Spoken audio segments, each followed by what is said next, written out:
Baik, terima kasih atas kesempatannya moderator yang dihormati. Assalamualaikum warahmatullahi wabarakatuh. Mungkin Bapak dan Bapak semua yang hadir pada kesempatan ini, Ibu juga, karena kritis Pak, dia agak kreatif menyampaikannya. Mungkin sedikit yang saya sampaikan di sini mengenai ngobrol di pasar global. Bro itu di mana aja, Bro, banyak nggak tahu Bro itu di mana ya. Kalau nggak tahu mungkin kita lihat uang 20.000 Pak. Di situ ada kerja berhubung di Pulau Derawan itu Kabupaten Berau di Kalimantan Timur. Mungkin langsung masuk pakai juga ya. Saya sedikit mengenalkan arah Kabupaten Berau. Next Mas. Nah ini lokasinya itu di sisi luar ini Kalimantan Timur. Jadi sisi utara di Kalimantan Utara, kemudian di Laut Sulawesi, cuma pokoknya lah sana. Tapi itu udah sangat bagus untuk transportasi juga terus bisa kayak alhamdulillah. Nah ini tapi ada beberapa hal yang menarik di Kabupaten Berau ini karena saya belum dari Berau sebenarnya saya sudah di Jawa ya udah belasan tahun kami di Berau. Jadi potensi yang utama sebenarnya pariwisata selama digaungkan. Namun waktu itu kami melihat ada posisi ada produk lain yang mungkin bisa kita gali selain hanya wisata, tapi bisa bagaimana ini tergabung menjadi satu komoditas, yaitu kami melihatnya salah satunya adalah kakao, karena seperti identiknya kakao itu hidup di daerah bukan tropis ya kan. Nah, di sana juga ada, dan sebenarnya kita udah mulai cukup lama. Waktu itu 2011 Kernas kita udah mulai merevitalisasi kakao yang ada, meskipun dari histori juga kakao itu sudah sangat lama ada di Kalimantan Timur, dari Penajam sampai Purwokerto di sana.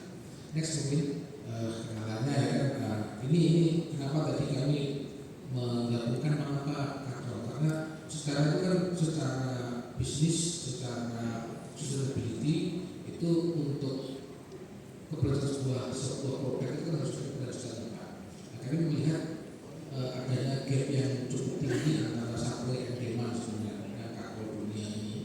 Ini data masih polisi normal. Kalau nanti akan dijelaskan lebih normal lagi Pak. Jadi kakao makin berjaya hari ini.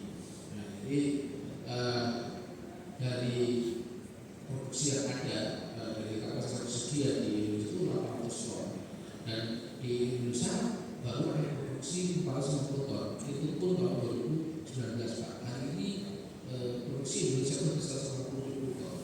Jadi gapnya sangat jauh sekali, sehingga ada perlu suntikan kita tidak semuanya harus impor kan, ya, kita masuk ke situ. Coba kita manfaatkan sebenarnya untuk ini pasti sustain ya gitu. Itu waktu kita awal create kakao sebelum berteliti. Next. Nah, yang kedua alasannya kenapa kakao itu rantai pasoknya banyak sekali. Dari jenisnya kan model petani, model trader, atau sampai produk nanti ini berhubung media restoran, motorisme banyak sekali. Nah ini yang menjadi latar belakang kenapa produk kakao sudah cukup layak dikembangkan untuk mendampingi wisata di Kabupaten Berau. Ini secara distribusinya dari petani kemudian sampai pabrik, antara sampai produknya sekali cepat-cepat. Mungkin sempat saya diskusi dengan ini, apalagi ibu-ibu itu saya katakan kalau mungkin boleh di ini ya, boleh waktu random sampling aja ya. Itu kan 80% ya, mungkin hanya 60% lah masyarakat Indonesia yang suka sama coklat gitu. 40% itu suka banget gitu ya. Apalagi jadi ini yang jadi apa yang jadi motivasi kami produk kakao ini coba kita kembangkan. Itu tadi kita coba melakukan pemetaan pasar. Hanya hari ini kalau kita bicara produk kakao dari 120.000 ton itu terbesar sudah 70% dari Pulau Sulawesi. Kami berpikir kalau kita untuk menanam kakao itu kan harus cukup panjang ya, tanam keras gitu. Jadi 30 tahun itu baru produksi sih paling cepat bisa 3 tahun sudah panen. Tapi kan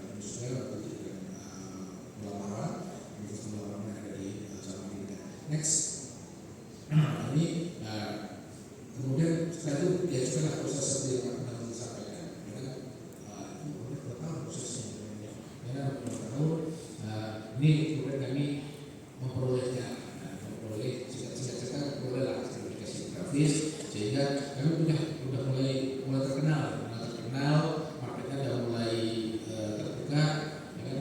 Dan itu sudah berkembang. Kami juga menggandeng selain dari buyer, JKS juga membina kami juga ada kawan Indonesia juga dengan perbankan. Perbankan ini semakin terkenal, tadi salah satu manfaat yang diperoleh juga dengan adanya IG juga, perbankan kalau rekomendasikan itu bukan jaminan, jadi hal yang berbeda tapi lebih terpercaya, sehingga petani kakao di Kabupaten Berau itu seluruhnya mendapatkan kur. Nah, itu apa jaminan gitu. Jadi tapi dan kur di Kabupaten Berau itu petani kakao semuanya punya rekening Pak. Jadi rekening itu terdapat rekening ibu-ibunya, jadi bukan bapak-bapaknya. Kalau dengan tujuan menambah lahan Pak ya, kalau bapaknya yang pegang rekening semua bisa ini bukan nambah lahan. Oke, next. Ini spesifikasi kakao di Kabupaten Berau. Sebenarnya hampir semua kakao dari semua spesies yang ada di dunia kakao ini bisa hidup di Kabupaten Berau. Jadi yang sangat bagus ini ada di Ekuador. Ini sedang kami coba, tapi yang kami peroleh masih agak light, ya. Kami bilang agak light. Ini di kebun kami, hampir di kebun kami ini. Ya. Nah, jadi mulai dari Criollo, Forestero sampai Trinitario semua ada di Kabupaten Berau. Kayaknya akan disampaikan dari perjalanan potensi yang unik ini kita kelola dengan faktor manusia yang di posisinya ini juga Kabupaten Berau menjadi satu kakao yang terkenal. Jadi kalau kita bicara kuantiti kita nggak akan jauh sekali, nggak ada di ini. Tapi kalau kita bicara kualiti, nah ini kita sekarang bicara di pasar global. Next. Nah, kami juga tadi traceability, ini penting sekali. Jadi pernah ada pengalaman kita mengirim kakao kita ke Virginia, kemudian dari 15 tahun waktu itu ada satu buah karung yang ternyata ada bias quality. Nah, kami nggak mungkin dari semua itu dibalikan kembali semua ke Indonesia, dan juga nggak mungkin dari ini mereka mengirim semua, tapi awalnya kita identifikasi dari mana ini.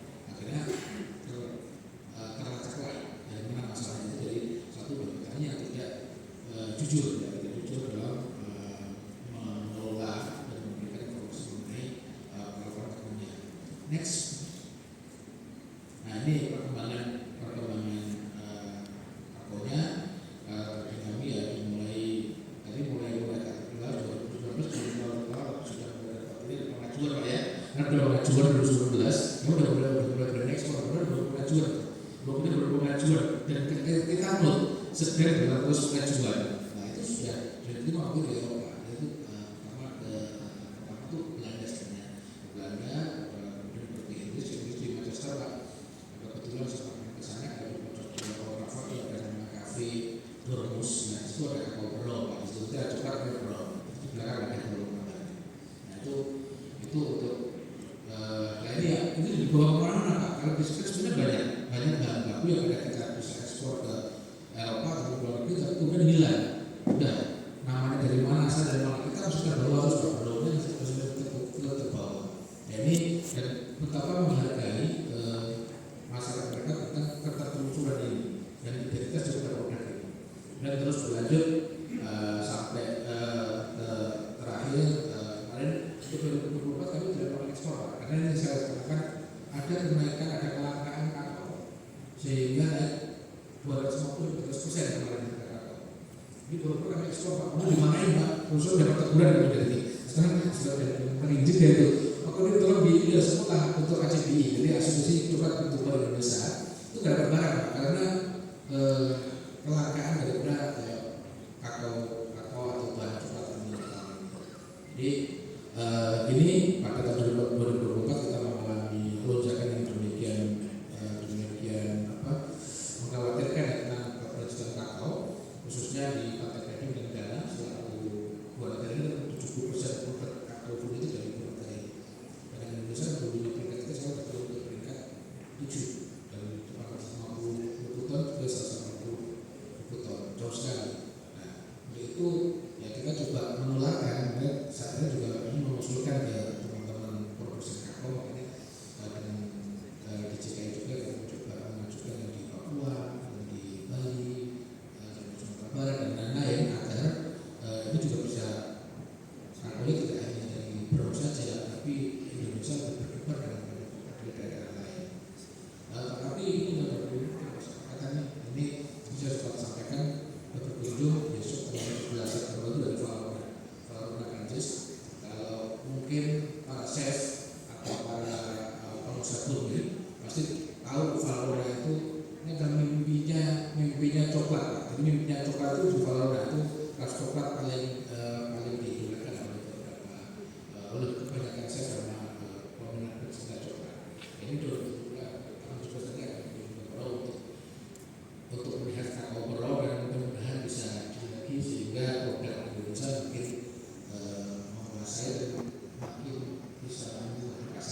Next mungkin.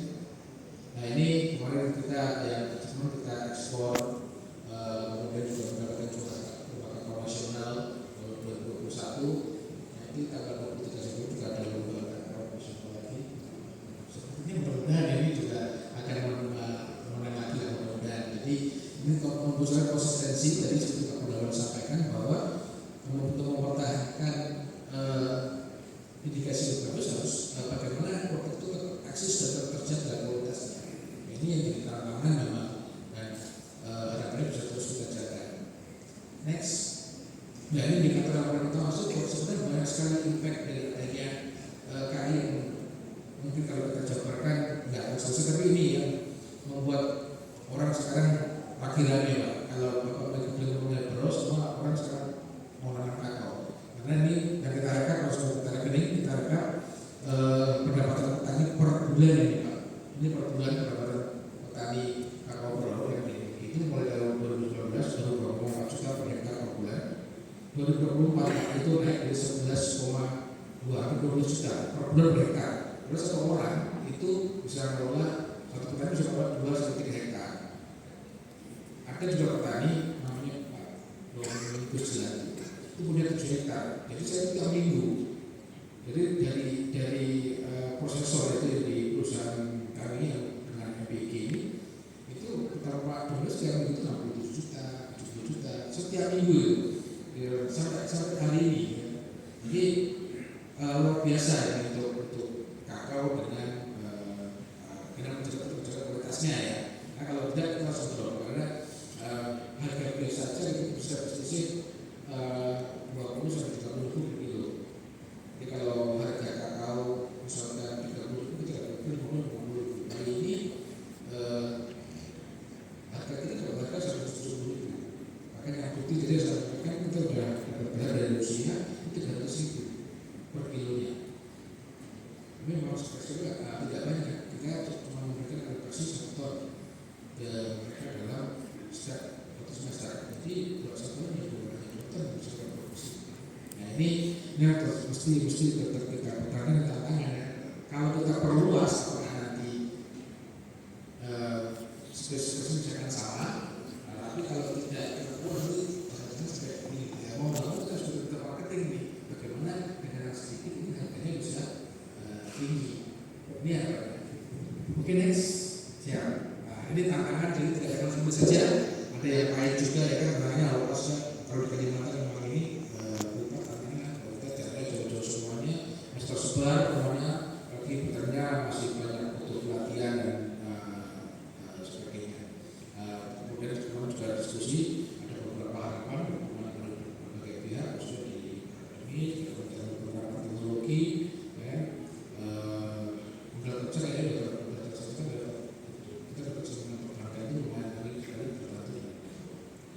Mungkin itu next ya. Ini saya tutup tadi juga dengan pantun kami juga di Cikakau Pro adanya berwarna putih. Sekian dan terima kasih.